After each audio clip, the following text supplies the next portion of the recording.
திருச்சிற்றம்பலம். ஆடும்பரிவேல் அணிசேவல் என பாடும் பணியே பணியாய் அருள்வாய் தேடும் கயமா முகனை செருவில் சாடும் தனியானை சகோதரனே.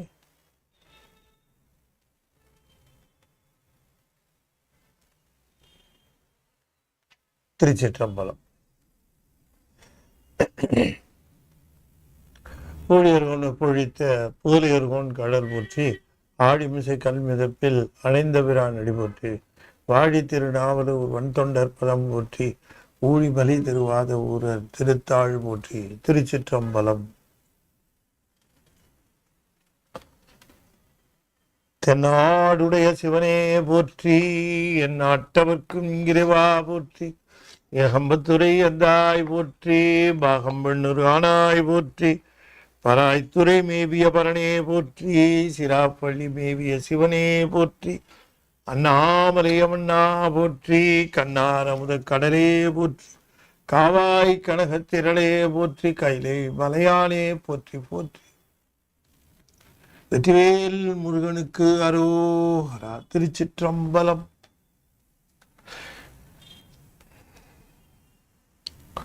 அண்ட சராசரங்களுக்கெல்லாம் அதிபதியாக விளங்கக்கூடிய முருகப்பெருமானுடைய ஒப்பற்ற பெருங்கருணையினாலே ஞானத்திரள் சார்பாக நாம் தொடர்ந்து சிந்தித்து வருகின்ற தாய்மானவர்கள் அருளி செய்த பாயப்புலியை தொடர்ந்து சிந்திப்பதற்கு திருவருள் கூட்டியிருக்கிறது. இந்த ஞான வேள்வியை நம்முடைய துபாய் ராமநாதன் அவர்கள் நல்ல ஆதரவு தந்து கொண்டிருக்கிறார்கள். அவருக்கும் அவருடைய குடும்பத்தாருக்கும் நம்முடைய வாழ்த்துக்களை நாம் இங்கே தெரிவித்துக் கொள்கின்றோம். தாய்மானவர் 17ஆம் நூற்றாண்டில் திரு அவதாரம் செய்த ஞானி. ஞானி என்று சொல்லுவதை விட அருளாளர் என்றுதான் சொல்ல வேண்டும். அவருக்கு ஈசனுடைய அருள் முழுமையாக கிட்டிற்று.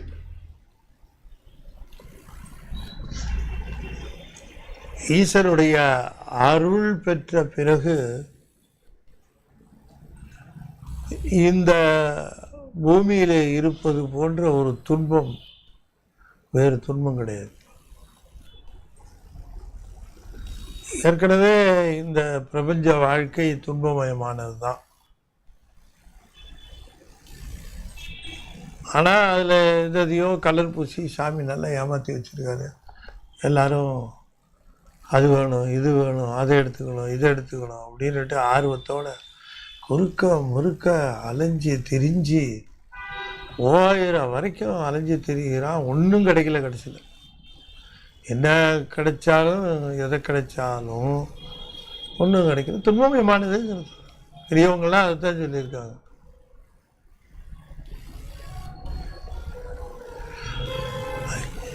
இறையோடு இசைந்த வாழ்வு அப்படின்னு சுந்தரர் சொல்லுகிறார். இறை இன்பம், இறைன குறைச்சல்னு அர்த்தம். வாழ்வாவது மாயம், இது மண்ணாவது திண்ணம் என்றெல்லாம் சுந்தரமூர்த்தி சாமி பேசுகிறார். இவ்வளவு துன்பமயமான இந்த வாழ்க்கை பார்த்தீங்கன்னா, ஆனால் இவர்களுக்கு அந்த சகலருக்கு அவர்களுக்கு இந்த எதிர்பார்ப்பு இருந்துக்கிட்டே இருக்கும். இந்த எதிர்பார்ப்பை ரொம்ப அழகாக சொல்லுவார் நம்முடைய ஞானசம்பந்த பிள்ளையார். இன்று நன்று நாளை நன்று என்று நின்ற இச்சையால் பொன்றுகின்ற வாழ்க்கை அப்படின்ட்டார். இன்னைக்கு சரியாயிடும், நாளைக்கு சரியாயிடும், நாளைக்கு கிடைச்சிரும், நாளைக்கு கிடைச்சி இப்படியே போய்கொண்டே இருக்கு. நீ நாளும் நன்னெஞ்சே நினைகண்டா யார் அறிவார் சானாலும் வாழ்நாளும் சாய்காட்டம் பெருமார்க்க பூ நாளும் தலை சுமப்ப புகழாமும் செவி கேட்ப நானாலும் நவின்றேத்த பெறலாமே வல்வினைய என்று சொல்லுகிறார். அப்படிப்பட்ட இந்த வாழ்க்கையை பொய்யை மெய்யென்று எண்ணி அதிலே நாள் முழுக்க கழித்து கொண்டிருக்கிறார்கள். ஆனால் அருளாளர்களுக்கு உண்மை தெரிஞ்சிருச்சு, அவர்களுக்கு அருளும் கெட்டிடுச்சு. அதுக்கப்புறம் அவங்க இந்த பூமியில் இருக்கிற நாள் இருக்கு பாருங்க, எப்படி போக்குறதுன்னே அவர்களுக்கு தெரியாது. இந்த வேதனையை நீங்கள் பார்க்கணுன்னா திருவாசகம் தான் படிக்கணும். அவ்வளவு ஒரு கஷ்டப்படுறார்.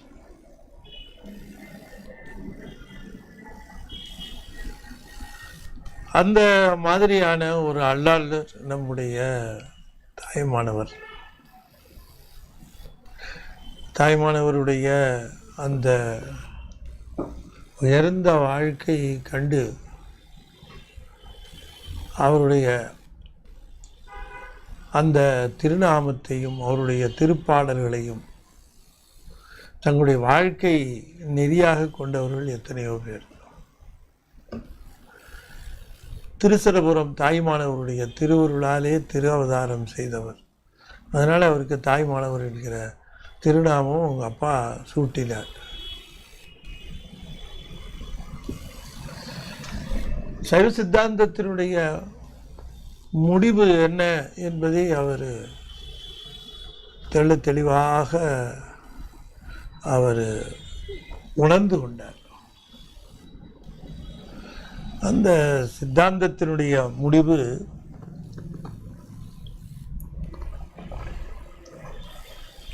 சும்மா இருத்தல். இந்த சும்மா இருத்தல் என்று சொல்லக்கூடிய அந்த ஒரு நிலை இருக்கிறதே, இதுதான் வரணுங்கிறார். அருணகிரிநாதர் கூட சும்மா இரு சொல்லற என்றதுமே என்று சொல்லுகிறார். பட்டினத்தாரும் சும்மா இருக்க வைத்தான் சூத்திரத்தை நான் அறியேன். இந்த சும்மா இருத்தல் என்று சொல்லக்கூடிய ஒரு மிகப்பெரிய நிலை, அது வர வேண்டும். அந்த நிலை வந்தாலே ஒழிய இந்த விடுதலை இல்லை அப்படிங்கிறது. அதை தெளிவாக விரிவாக நம்ம சில பாடல்கள் எல்லாம் பார்த்தோம், எந்த பாடல்கள் எல்லாம் கூட பார்த்தோம்.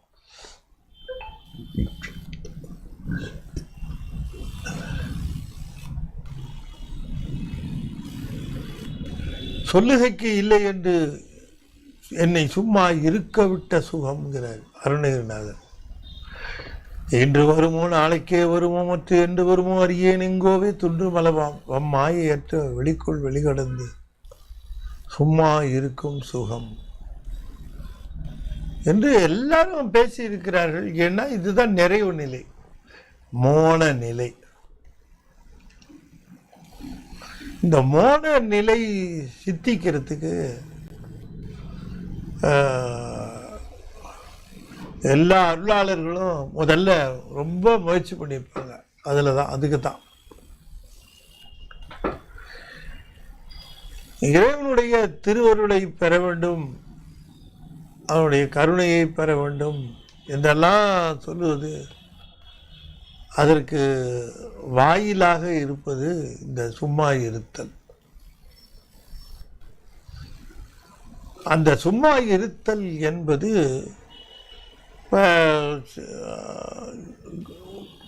குருநாதர் அருணகிரிநாதருக்கு சும்மா இருன்னாரு, அது சித்திச்சு. அப்ப அந்த நிலை, அந்த உயர்ந்த நிலை அது வருவது என்பது வாழ்க்கையினுடைய அருள் வாழ்க்கையினுடைய குறிக்கோளாக இருக்கிறது. இதை எப்படி தாம் அடைந்தோம் என்கிறத இந்த பாடல்ல சொல்லுகிறேன். இந்த சும்மா இருக்கிற இந்த சுகம், சும்மா இருக்கிற நிலை ஒரே நாள் ஓவர் நைட் வந்துருச்சா அப்படின்னு கேட்குறார். இல்லை, சிலருக்கு வந்திருக்கலாம். அருணகிரிநாதருக்கெல்லாம் உபதேசம் வந்திருக்கலாம். ஆனால் தனக்கு எப்படி வந்ததுங்கிறத சொல்லுகிறார். தனக்கு எப்படி அந்த படிநிலைகளில் வந்தது என்பதை சொல்லுகிறார். ஆகவே இந்த படி நிலைகளை பற்றி தெளிவாக இந்த பாடலில் சொல்லுகிறார். இது ஒரு முக்கியமான பாடல். இந்த மௌன நிலையை எட்டுவதற்கு என்ன செய்கிறது? இந்த மௌன நிலையில் முதல் நிலை மௌன நிலை என்னன்னா மொழி, பேச்சு, சொல்லற இந்த மொழி மௌனம்.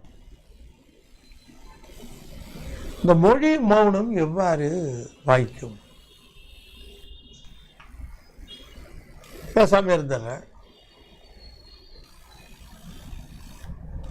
அதுவே ஒரு பெரிய வேலை தான், பேசாம இருக்கிறது. ஆனால் பேசாமல் இருக்கிறது மட்டுமல்ல, பேசாமல் இருக்கிற பொழுது நாம் என்ன செய்கிறோம் அப்படிங்கிறது தான் ரொம்ப முக்கியம். இந்த முதல் நிலையாக இருக்கக்கூடிய இந்த பேசாமல் இருக்கிறது, முதல்ல கொஞ்சம் பேசாமல் அமைதியாக உட்கார்றதுக்கு கொஞ்சம் கற்றுக்க. வேறு ஒன்றும் செய்யணும். மனசு எங்கெங்கோ போட்டு விடு, அது போட்டு எங்கேயோ போட்டு. கை என்ன பண்ணுது, கால் என்ன பண்ணுது, ஆடுது கால், கை எதுவும் நோண்டுது, பண்ணட்டும் விடு. வாயை மூடி மௌனம் இருக்கியா? வார்த்தை வரல வரல, அது போதும். இது முதல் நிலை. இந்த முதல் நிலையை எட்ட வேண்டும் என்கிற ஆவல் முதல்ல வரணும். அதை விட்டுருவோம், அந்த மௌனத்தை போகிறதுக்கு விட்டுருவோம். முதல்ல இந்த மௌனம் வருதா அப்படின்னு பார்ப்போம். இப்போ கூட மௌன விரதம்னு பெரியவர்களே கடைபிடிக்கிறார்கள். தர்மியாதீனம் ஒரு நாள் மௌன விரதம் கடைபிடிக்கிறார்கள்னு நமக்கு தெரிய வருகிறது. எதுவும் பேசுறதில்லை.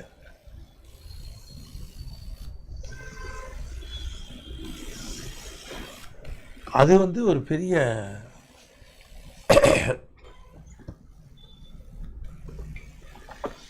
சிரமமில்லாத செய்தி போல தெரிஞ்சாலும் ரொம்ப சிரமமான செய்தி.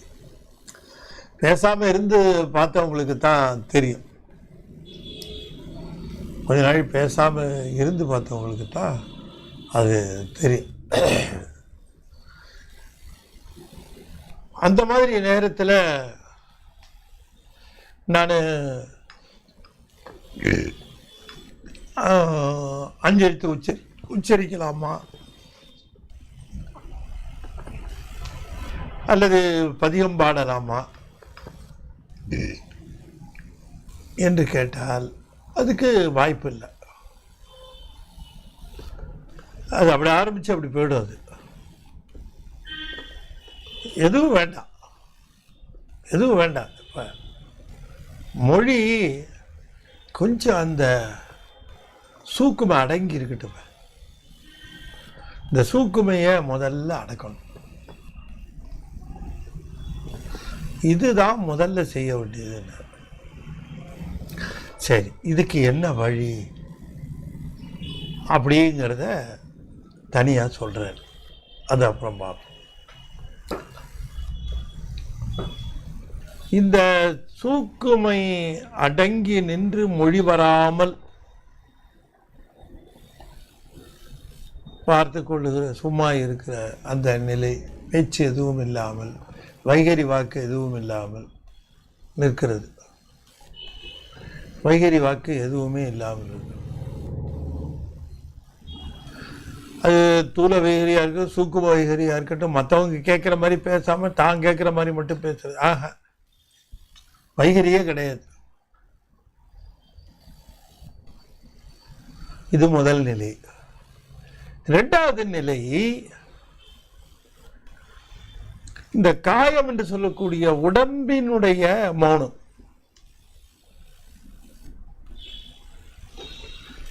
அப்படியே அமர்ந்திருத்தல், இப்படி இப்படி இப்படி அதெல்லாம் இல்லை. ஏதாவது ஒரு போஸ்டர், ஏதாவது ஒரு ஆசனம்,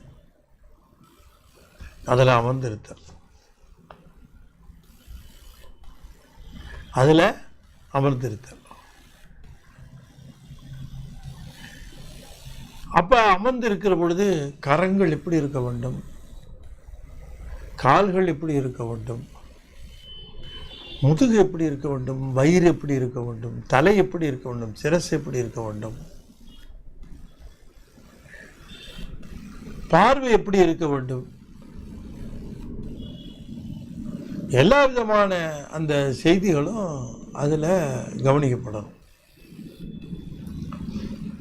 அப்போ என்னென்னா அந்த ஆசனத்திலே அமருகிற பொழுது அந்த ஆசனத்தில் அமர்ந்துட்டா உடம்புல எந்த அசைவும் இல்லாமல், புள்ளுக்களை அசைவு இருக்கட்டும், மூச்சு காற்று போகட்டும், இதயம் துடிக்கட்டும், வயிறு எழுந்து கீழே அமுங்கட்டும், அதெல்லாம் நடக்கட்டும். அதெல்லாம் கட்டுப்படுத்த வேண்டியதில்லை, மூச்செல்லாம் நிறுத்த வேண்டியதில்லை, அதெல்லாம் நீ ஒன்றும் செய்ய வேண்டாம். உடம்பு எந்த விதமான சேட்டைகளும் இல்லாமல் இந்த உடம்பை நிறுத்த வேண்டும். இப்போ அதுக்கு அந்த மாதிரி உடம்பை வைக்கிறதுக்கு சாதாரணமாக உட்கார்ந்துருக்கலாமா அப்படின்னு கேட்குற பொழுது, சாதாரண உட்கார்ந்துருக்கிறது பேசாமல் நான் பாட்டுக்கு உட்காந்துக்கிட்டே இருக்கிறேன் அப்படின்னு சொல்லலாம். ஆனாலும் கூட சிறப்பானது என்ன என்று கேட்டால், உடம்பு அப்படி அதற்கென்று இருக்கக்கூடிய அந்த ஆசனங்கள், பல்வேறு ஆசனங்கள் சொல்லப்பெறுகின்ற அந்த ஆசனங்களிலே ஒன்றிலே அமர்ந்து இந்த உடலை கட்டுப்படுத்துவது என்பது சிறப்பு. பத்மாசனம், கூர்மாசனம், இங்கே என்னென்ன ஆசனங்கள்லாம் இருக்குது. ஆசிரியரை கொண்டு அந்த ஆசனத்தை கற்றுக்கொண்டு எந்த ஆசனம் உங்களுக்கு லகுவாக வருமோ அந்த ஆசனத்தில் உட்கார்ந்துடுறது. நல்ல காற்றோட்டமான இடம், அதிகமான ஒலிகள் எழும்பாத இடம், நேரம், அந்த மாதிரியான நேரத்தில் இந்த மாதிரியாக உடம்பை ஒரு அசைவற்ற நிலையில், முதல்ல தான் கஷ்டமாக இருக்கும், நல்லா கவனிக்கணும். இப்போ 2 மௌனத்தை நீங்கள் செய்கிறீங்க. ஒன்று வாய் திறந்து பேசாத, வைகரி வாக்கு இல்லாத, உடம்பினுடைய அசைவு இல்லாத ஒரு மௌனம். இது மௌனம் என்று இதனை குறிப்பிடுகின்றார். இந்த மௌனம் வாய்க்கணும். இந்த மௌனம் வாய்க்கிறதும் என்பதும் கடினம். இப்போ பெரிய லாளர்கள், ஹம்சர், பரமஹம்சர், ராமகிருஷ்ண பரமஹம்சர் போன்றவர்களெல்லாம் நம்ம சித்தாந்தத்துக்கு சம்மந்தப்படாதவர்களாக இருந்தாலும் யோகத்திலே இந்த மாதிரி ஆசனத்திலே அமர்ந்து அந்த 2 மௌனம் சொன்னாங்க. அந்த 2 மௌனத்தையும் கடைப்பிடிப்பார்கள். 2 மௌனம், வாயில் பேசாது இருத்தல், உடம்பு அசையாது இருத்தல் என்று சொல்லக்கூடிய 2 மௌனங்கள். இந்த 2 மௌனங்கள், இது 2 ரொம்ப முக்கியம். 3வது மௌனம், இதுதான் அடைய வேண்டிய மௌனம். இப்போ மொழி, வாய் மௌனம், காய மௌனம், அடுத்ததாக சொல்லப்பெறுகிற மனோ மௌனம். இந்த மனோ மௌனம் என்று சொல்லுகிற பொழுது இது மனதை செயல்படுத்தாமல் நிறுத்தி வைக்கிறது. மனதை செயல்படுத்தாமல் நிறுத்தி வைக்கிறது என்பது சிந்தனைகளுக்கு இடமில்லாமல் பார்க்கப்படும். இது கடினம். அதனால தான் இந்த படிநிலைகளில் வரணுங்கிறது. யாருக்கு இந்த வாய் மௌனமும் காய மௌனமும் சுலபமாக கைகூடி வருகிறதோ அவர்களுக்கு இந்த நாளாவட்டத்திலே மனோமௌனமானது கைகூடி வரும். இப்போ சிந்தனை தடைப்படுகிறது என்று சொன்னால் அவர்களுக்கு இயல்பாகவே வைகரி மட்டுமல்ல, மத்திமை வைசந்தி என்ற அந்த வாக்குகளும் கிடையாது, சூக்குமையும் கிடையாது. முதல்ல வைகரி வாக்கு மட்டும்தான் இல்லாமல் இருக்கும், ஆனால் நினைவு இருந்துக்கிட்டே இருக்கும். அதாவது நினைவுகள் இருக்கும், அந்த நினைவுகளினாலே வாக்கு இருக்கும், வைகரி வாக்காக இருக்காதே தவிர சூக்குமை வாக்காக இருக்கும், சூக்குமை வாக்காக இருக்கும். இப்போ சூக்குமை வாக்காக இருக்கும் என்று சொல்லுகிற பொழுது, அதாவது வைசந்தி மத்திமை வைகரி அப்படி தான் வருது. இந்த வாக்கு கொஞ்சம் கொஞ்சமாக வருகிறது. அப்படி வருகிற பொழுது இந்த வைசந்தி மட்டும் அரெஸ்ட் ஆனது இப்போ என்னாகும்,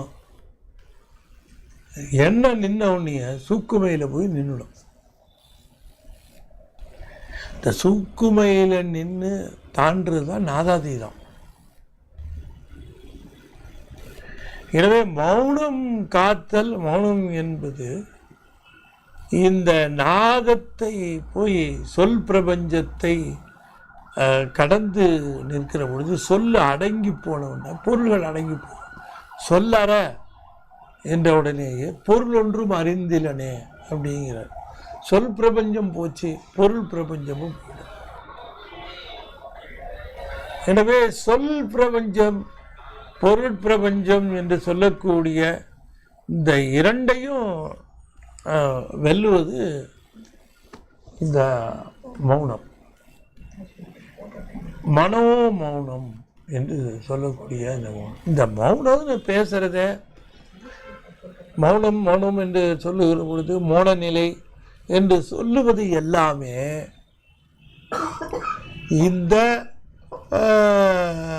இந்த மௌனத்தை தான். இந்த மௌனம் என்பது எங்கிருந்து வருகிறது? வாய் மௌனம், காய மௌனம், மனோ மௌனம் என்கிற வரிசையில் தான் வந்ததுங்கிறாரு.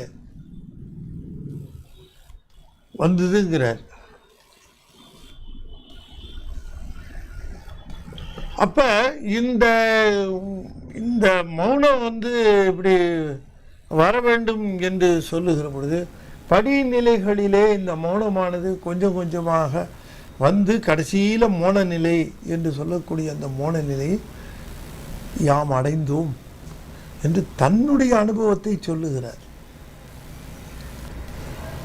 இந்த தன்னுடைய அனுபவத்தை தான் இதில் சொல்லுகிறார் சாமி. எப்படி இந்த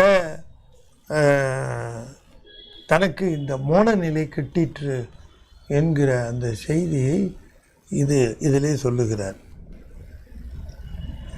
சித்த மௌனி வடபால் மௌனி நம் தீபகுண்ட சுத்த மௌனி எனும் ஒவ்வொருக்கும் தொழும்பு செய்து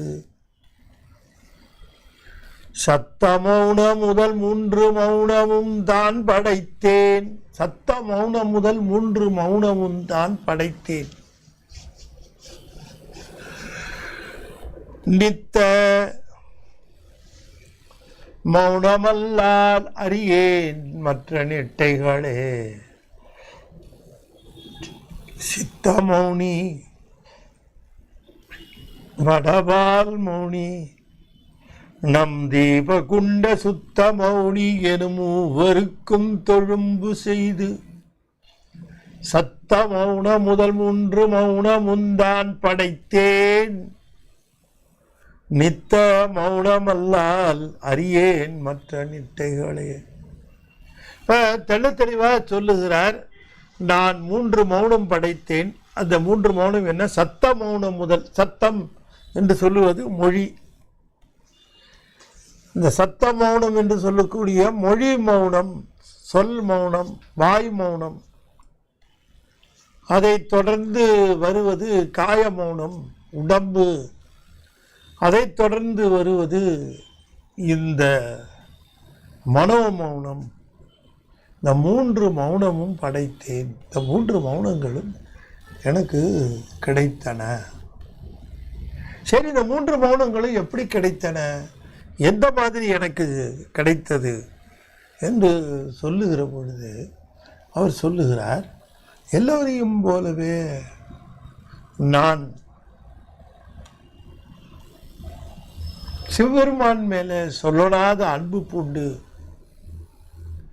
சிவபெருமான் மேலே துதி செய்து பெருமானுக்கு மேலே அன்பு பாராட்டி பெருமானுடைய அருள் பெற்ற அருளாளர்களுடைய அந்த அருள் உபதேசங்களை எல்லாம் கேட்டு நெகிழ்ந்து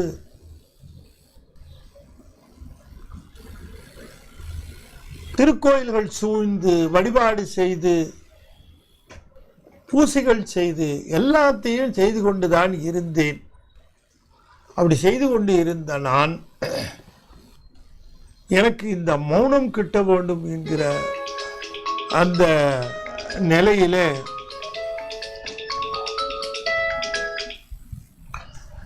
மௌனம் கிட்ட வேண்டும் என்கிற அந்த நிலையிலே அடியேன் இதற்கான முயற்சிகளிலே இறங்கினேன். நல்லா கவனமாக கேட்கணும். தாய்மானவர் எல்லாரையும் போல நானும் பக்தி உள்ளவனாகத்தான் இருந்தேன். எல்லாரையும் போல சிவபக்தி உடையவனாக, சிவபூஜை செய்பவனாக, சிவத்தொண்டு செய்பவனாக இப்படித்தான் இருந்தேன். அப்புறம் தான் தெரிஞ்சது, இந்த சும்மா இருத்தல் என்று சொல்லக்கூடிய அந்த நிலை அது மிகச் சிறப்பான அந்த நிலை. அது பெருமானுடைய கருணையினால் அந்த கருணையை எட்டுகிற பொழுதுதான் பூர்த்தி அடைகிறது என்று தெரிந்தவுடனே அதை உடனே நாம் சென்று அடைந்துவிட முடியாது, படிநிலைகளிலே அடைய வேண்டும் என்பதை தெரிந்து கொண்டேன். அதனால் அந்த படிநிலைகளை அடைவதற்கான உபாயங்களை கண்டேன். முதலிலே நான் செய்தது சமய தீட்சை பெற்றேன். முதலிலே சமய தீட்சை பெற்றேன். இந்த சமய தீட்சை பெற்று அந்த உபதேசம் பெற்ற உடனேயே அதிலிருந்து நான் கற்றுக்கொண்டதும் பயிற்சியிலே கொண்டதும் எது என்று கேட்கிற பொழுது, பயிற்சியிலே நான் கொண்டது எது என்று கேட்கிற பொழுது இந்த வாய் மௌனம். எனவே தீட்சையிலே கிட்டுவது வாய் மௌனம். தீட்சை பெற்றவர்கள் எல்லோரும் வாய் மௌனம் என்று சொல்லக்கூடிய அந்த மௌனத்தை அவர்கள் அதை கடைப்பிடிக்கிறார்கள் என்று தெரிந்து கொண்டு நான் நம் தீபகுண்ட சுத்த மௌனி அங்கே தொடங்கினேன். தீபகுண்ட சுத்த மௌனி எனும் மூவருக்கும் தொழும்பு செய்து 3 பேரை குறிப்பிடுகிறார்.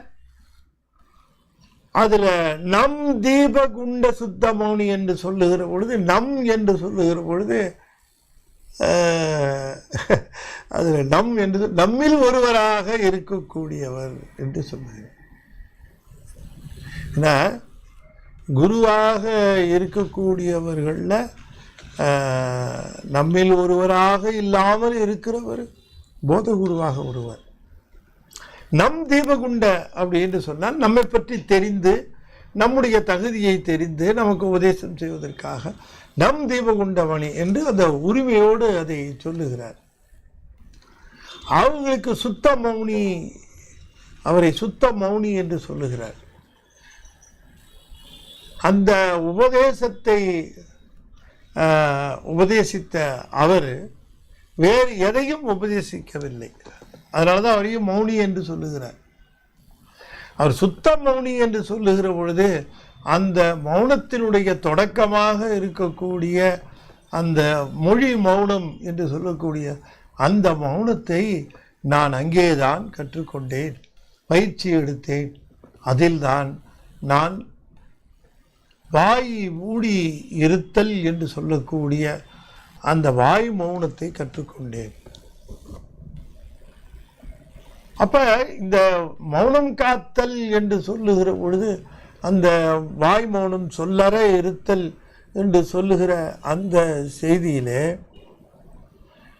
வாய் மௌனம் என்று சொல்லுகிற அந்த செய்தியிலே இந்த நிட்டை என்பது ஒரு தொடக்கமாக அமைகிறது.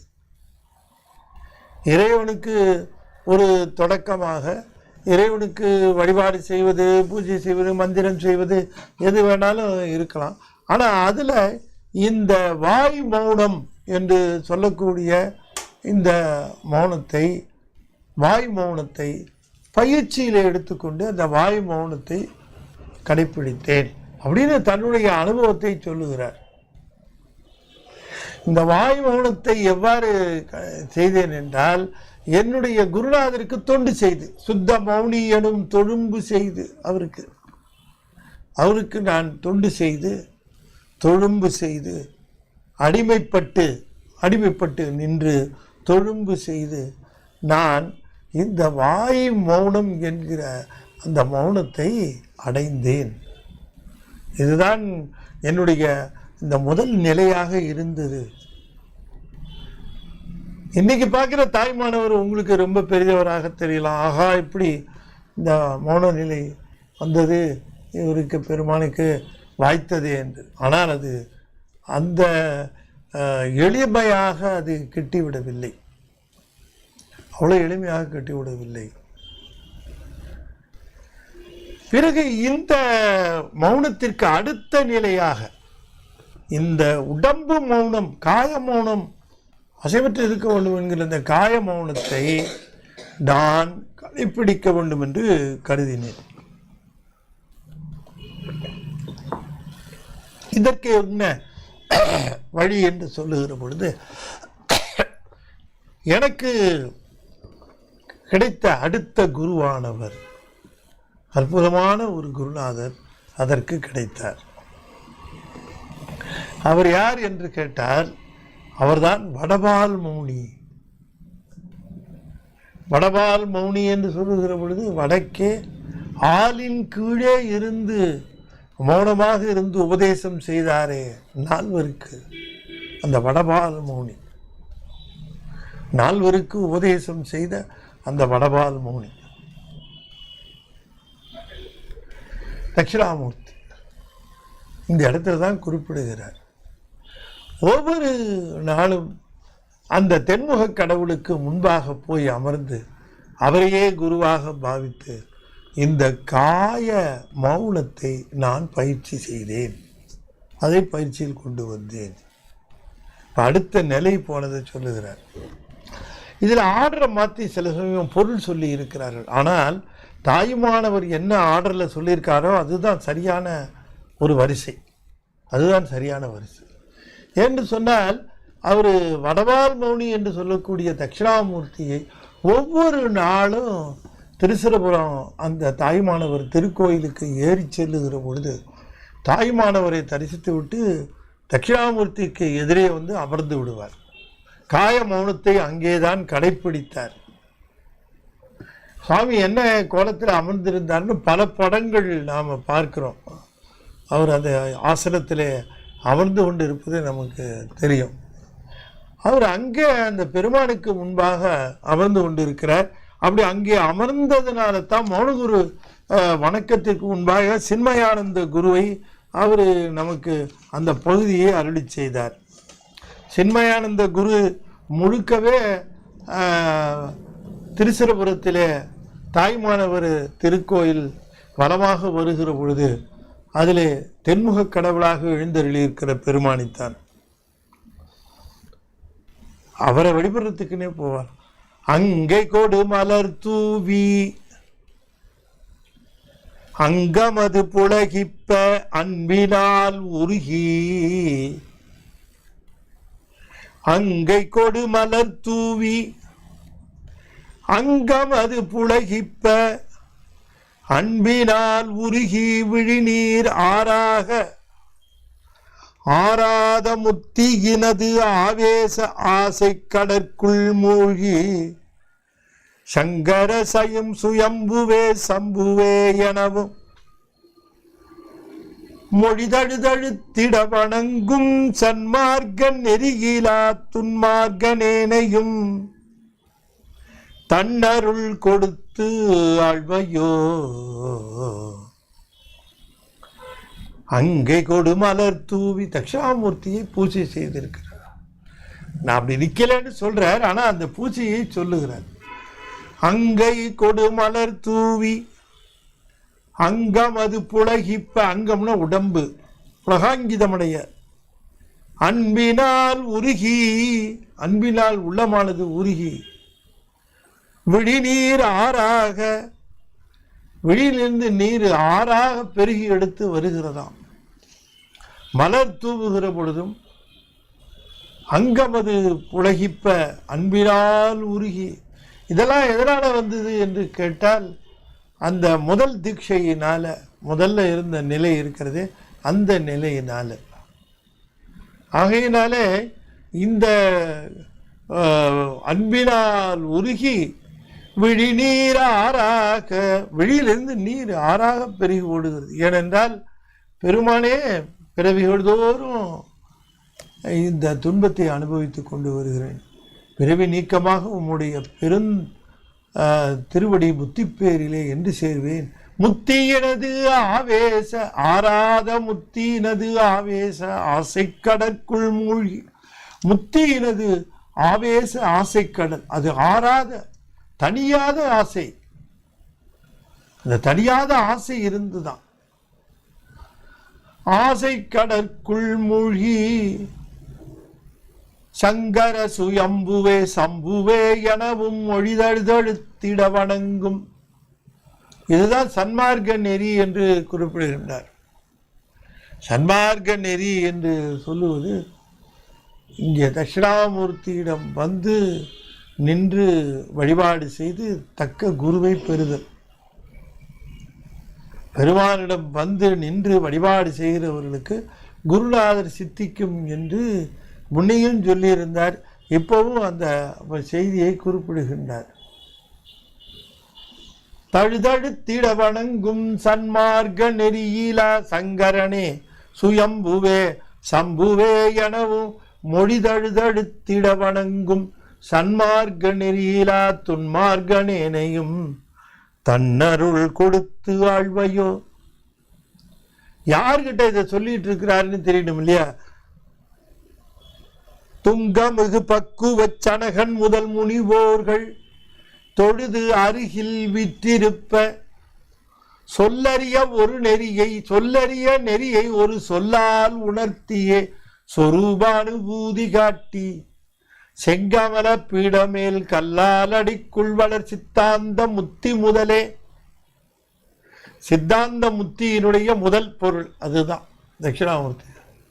சிரகிரி திருச்சிராப்பள்ளி விளங்கவரு தட்சிணாமூர்த்திய சின்மயானந்த குருவே. சின்மயானந்த ஞானமயமான அந்த ஆனந்த நிலையாக விளங்குகின்ற குருவே என்று கூறுகின்றார். இப்ப மௌனத்தை உபதேசிக்க, மனோமௌனம் என்று மௌனத்தை உபதேசிக்க குருநாதர் இல்லாமல் அது சித்திக்காது. எனவே அந்த குருநாதர் வர வேண்டும் என்பதற்காக இங்கே தொழும்பு செய்தாராம். எங்கே? தட்சிணாமூர்த்தியிடம் தொழும்பு அடிமை செய்தேன், தொழும்பு செய்தேன். பெருமானிடமே வந்து நின்று நின்று அந்த அடிமை புரிந்தேன். அடிமை நினைவிலையும் சரி, அந்த செயலிலும் சரி, எல்லாவற்றிலும். எனவே அந்த நிலை சத்குரு என்று கேட்கிற அந்த நிலை, பெருமான் தனக்காக அந்த ஒரு குருநாதரை தந்து தனக்கு இந்த மௌன நிலை சித்திக்க வாய்க்க வேண்டுமே என்று கருதுகிறார். ஆகையினால இப்போ உங்களுக்கு 2 ஸ்டேஜ். முதல் ஸ்டேஜ் தீக்ஷா. அவர் மண்டல குண்ட வேதிகை இட்டு தீட்சை செய்து வைத்த சுத்த மௌனி, அது முதல் நிலை. அதை தாண்டி அடுத்தது தட்சிணாமூர்த்திகிட்ட அவர் வடபால் மௌனி. அவர்கிட்ட நின்று, சாமி என்னை தூக்கி விடுங்க சாமி என்று வேண்டிய வண்ணமாக அவரிடம் அந்த காய மௌனத்தை கற்றுக்கொண்டேன். சத்த மௌனம் முதல் 3 மௌனமும் தான் படைத்தேன் என்று சொல்லுகிற பொழுது சத்த மௌனத்திற்கு அடுத்தது காய மௌனம். அது வடபால் மௌனியிடம் சித்தித்தது. வடபால் மௌனியிடம் சித்தித்தது. இப்போ இந்த 2 நிலைகளுக்கு பிறகு வடபால் மௌனி சித்த மௌனியாக எழுந்தருளினார். அவர்தான் மௌனகுரு. அவரைத்தான் சித்த மௌனி என்று குறிப்பிடுகிறார். இனி சித்த மௌனி என்று சொல்லக்கூடிய அந்த மௌனகுரு வாய்த்து, எனக்காலும் தனக்கென ஒரு செயலிலா ஏழை நீ என்று இருந்திட்டு சொல்லுகிறார் அல்லவா. அவர் தன்னை ஆட்கொள்ளுகிற பொழுது என்னுடைய உடல் பொருள் ஆவி எல்லாவற்றையுமே அவரிடம், எனக்கென்ன ஒரு செயலிலா ஏழை, உனக்கு என்ன செயல் இருக்கு என்று சொல்லி, இந்த செயலே இல்லாத பொழுது அந்த சிந்தனையும் இல்லாமல் அந்த மனோமௌனமானது வாய்த்தது. எனவே மனோமௌனம் ஒரே நாளில் வாய்க்கவில்லை. அது மொழி மௌனத்தில் தொடங்கி காய மௌனத்திலே வளர்ந்து பிறகு மனோமௌனத்திலே நிறைவு பெற்றது. தீட்சை என்று சொல்லக்கூடிய அந்த எளிய அந்த நிலையில மொழி மௌனத்தை கற்றுக்கொள்ள வேண்டும். எனவே தீட்சை கற்றுத்தர வேண்டியது என்ன என்று கேட்டால், தாய்மானவர் சொல்லுவது மொழி மௌனம். தேவையற்ற சொற்களை பேசுதல், தேவையற்ற சொற்களை உச்சரித்தல், கூறுதல் தவிர்த்தல் வேண்டும். பேசுனா திருமுறையாக இருக்கணும், இல்லைன்னா பேச்சே இருக்கக்கூடாது. பேசுனா சிவத்தை பற்றி இருக்கணும், இல்லைன்னா பேச்சே இருக்கக்கூடாது. இப்படி ஆரம்பித்து பேச்சே இல்லாமல் இருக்கிற நேரமும் இருக்கணும். அப்படி தொடங்கி பிறகு தென்முக கடவுளிடம் தன்னை ஒப்படைத்து தனக்கு நிகழ்ந்த அந்த வரலாற்றை சொல்லுகிறார். தென்முக கடவுளிடம் தன்னை ஒப்படைத்து, பெருமானே எனக்கு அருள வேண்டும் என்று கேட்கிற பொழுது அவருடைய திருவருளினாலே ஒரு நாள் அங்கே செல்லுகிற பொழுது பெருமான் மௌனகுருவை சந்திக்கிறார். மௌனகுரு மடத்தில், அங்கே இருக்கக்கூடிய இந்த மடத்தில் வீற்றிருந்து அருளிய மௌனகுருவை பார்த்தவுடனே தெரிஞ்சு போச்சு, பெருமான் தான் நமக்கு குருநாதர்.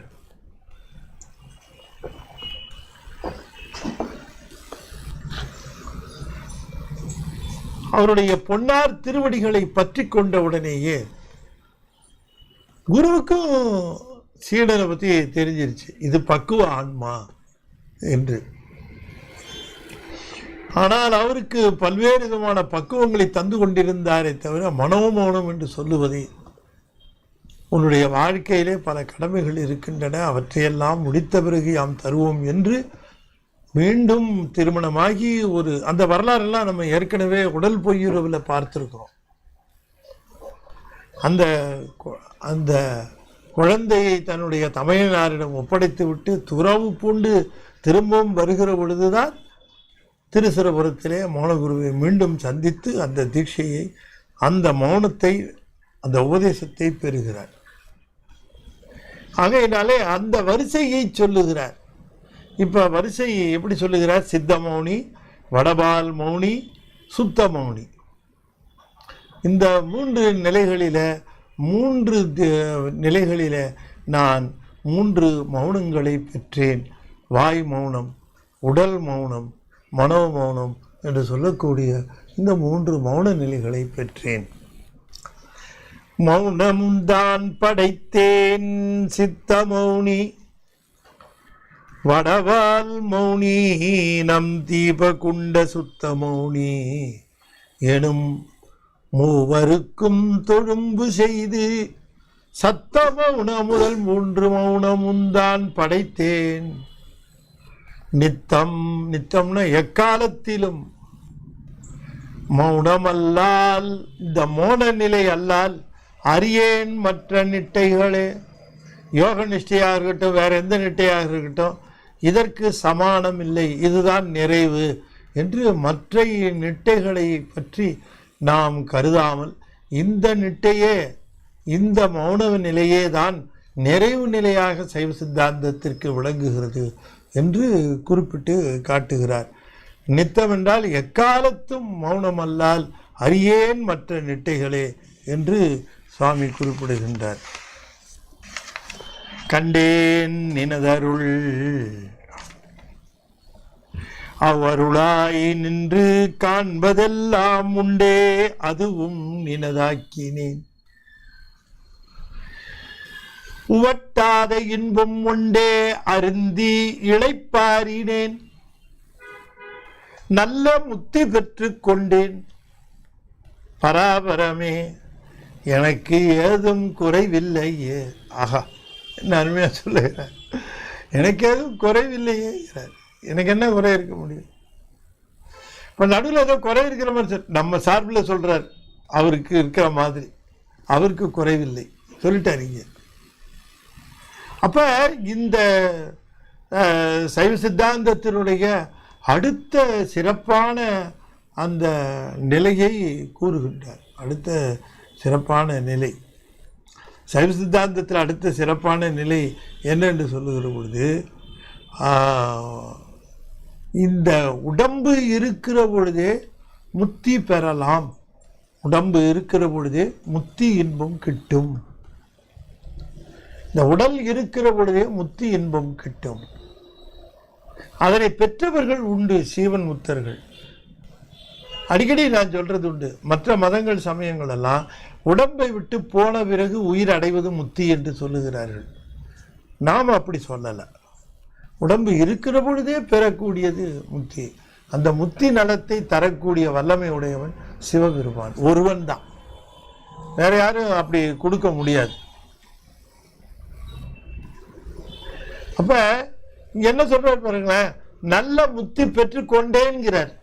ஏங்க இப்படி பெற்றுக்கொண்டேன்னு பாடுகிறவர் முத்தி அடைந்தேன் என்று சொல்லுகிறது. பராபரமே பராபரமே எனக்கு ஏதும் குறைவில்லையே என்று சொல்லுகிறார்.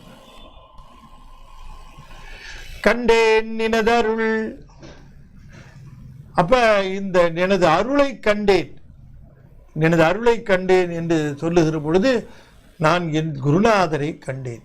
கண்டேன் எனது அருள் என்றால் குரு அருள். உன்னுடைய அருளின் வடிவமாக நான் குருநாதரை கண்டேன். என் குருநாதர் அருளின் வடிவமாக நின்று, அந்த குருவின் அருளின், சிவத்தின் அருளின் வடிவமாக நின்று, அருள் வடிவமாக நின்று என்னை வழங்கினார். அந்த கண்டேன் எனதருள் அவ் அருளாய் நின்று காண்பதெல்லாம் உண்டே. அப்ப நான் அதுக்கு பிறகு என்னுடைய குருநாதரை கண்டு அவருடைய அருளை பெற்ற பிறகு நான் கண்டதெல்லாம் அவர் மூலமாகத்தான் கண்டேன். அவர் மூலமாகத்தான் கண்டேன். அவர் மூலமாக கண்டேன். அவர் மூலமாக கண்டேன்னா அவருக்கு எது ஓப்போ அது எனக்கு ஓப்பு, அதுக்கு அவருக்கு எது சிறப்போ அது எனக்கு சிறப்பு. அப்படி இந்த உலகத்தை அவருடைய துணையில் அவர் அருளாக நின்று கண்டேன். காண்பதெல்லாம் உண்டே, அப்பொழுதும் கண்டேன். காண்பதெல்லாம் உண்டே.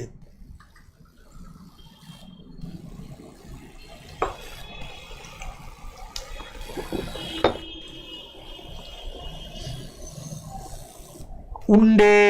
உண்டேன்னா அப்படியும் அந்த கண்டேன் நினதருள் அவ்வருளாய் நின்று காண்பதெல்லாம் உண்டே.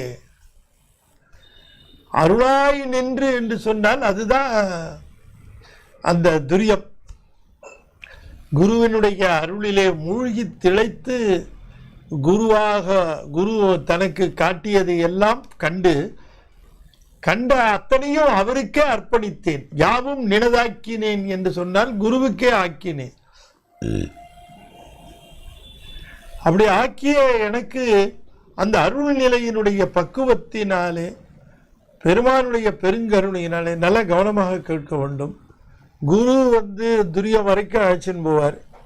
அப்புறம் சிவம் துரியாதீதத்துக்கு அழைச்சின்னு போடும். அதனால தான் தாய் அழைச்சின்னு போவா, அதுக்கப்புறம் கணவன் அழைச்சின்னு போவான்னு சொல்லுவாங்க. ஆனால் இதில் நம்ம அந்த ஒப்புமை சொல்ல முடியாது. ஏனென்றால் தலைவன் தலைவி உறவு கிடையாது இங்கே நமக்கு. எனவே இங்கே குருவானவர் அது வகாரம். அந்த குருவானவர் சீடனை ஒப்புவிப்பார். அருள் நிலையில தான் ஒப்புவிப்பார். அப்போ அருள் நிலையில ஒப்புவிக்கிற பொழுது அருளாய் நின்று காண்பதெல்லாம் உண்டே. அந்த அருளாய் நின்று காண்பதெல்லாம் நினதாக்கினேன். அந்த நிலை வந்தவுடனே உவட்டாத இன்பம் உண்டே அறிந்து இளைப்பாரினேன்.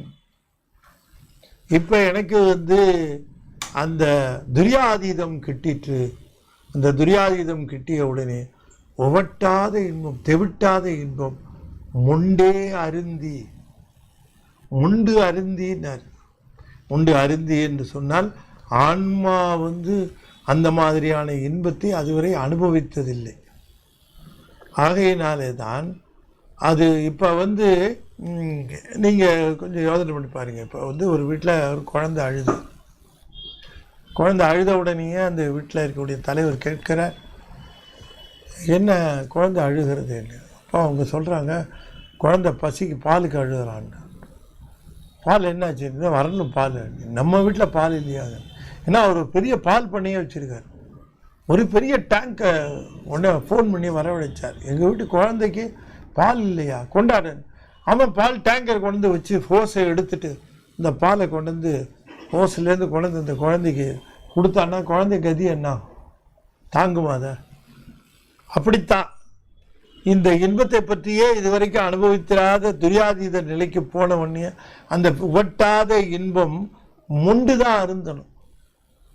எங்கே இருக்குங்கிறதுனால அதில் இறங்கி குளிச்சா அடிச்சுட்டு போயிடும். அதனால முதல்ல முண்டு குளிக்கிற மாதிரி அதில் முண்டு அருந்தி இளைப்பாரினேன். முதல்ல இது வரைக்கும் எடுத்த பிறவி துன்பத்திலிருந்து அப்பாடான்னு இளைப்பாரினேன்.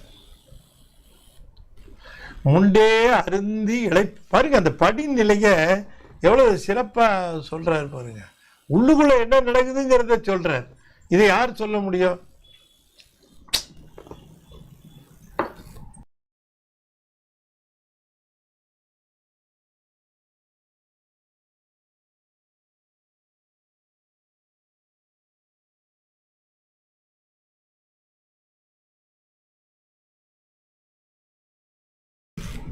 முண்டே அருந்தி இளைப்பாரினேன். மூழ்கி திளைத்தேன் இல்ல, முண்டு அருந்தி இளைப்பாரினேன். இளைப்பு பிறவி துன்பம், பிறவியினால் வந்த பெருந்துன்பத்தில் இருந்து அந்த இளைப்பாரினேன். பிறகு நல்ல முத்தி பெற்று கொண்டேன் பராபரமே. அதற்கு பிறகு அந்த முத்தி இன்பம் என்ன என்பது புரிந்து கொண்டேன். அதிலே திளைக்க ஆரம்பித்தேன். பராபரமே, எனக்கு ஏதும் குறைவில்லையே. எல்லா பரத்திற்கும் மேலான பராபரமாக விளங்குகின்ற பெருமானே, எனக்கு ஏதும் குறைவு இருக்க முடியுமோ? வாய்ப்பு இருக்கிறதோ? இல்லை. எனவே சீவன் முத்தர்கள் என்று சொல்லக்கூடியவர்கள் இந்த பிறப்பிலேயே உடல் இருக்கிற பொழுதே அவர்கள் தான் வேறு உடல் வேறு என்கிற உண்மையை உணர்ந்து, தானும் சிவமும் வேறு வேறு அல்ல என்கிற உண்மையும் உணர்ந்து சிவத்தை இந்த உடம்பு இருக்கிற பொழுதே அனுபவித்தவர்கள். அந்த வாய்ப்பு எப்படி கிட்டுகிறது என்கிற அந்த செய்தியை இதில் சொல்லுகிறார். இந்த குருவானவர் வந்து சேர்ந்து மௌன உபதேசம் செய்த குருவானவர் அந்த அவருடைய அருளிலே மூழ்கி திளைத்து, இப்போதான் மௌனம் வந்துருச்சு. மௌனம் வந்தவொடனே சிந்தனை முழுக்க பிரபஞ்சத்திலிருந்து கண்டுடுச்சு. இப்பத்தான் எனது அருள் அது முழுவதுமாக அதில் இருந்து அந்த அருளாய் நின்று எதையெல்லாம் கண்டேனோ அதையெல்லாம் நினதாக்கினேன். ஒட்டாத இன்பம் உண்டே அருந்தி இளைப்பாறினேன் என்று ஜீவன் முத்தர்கள்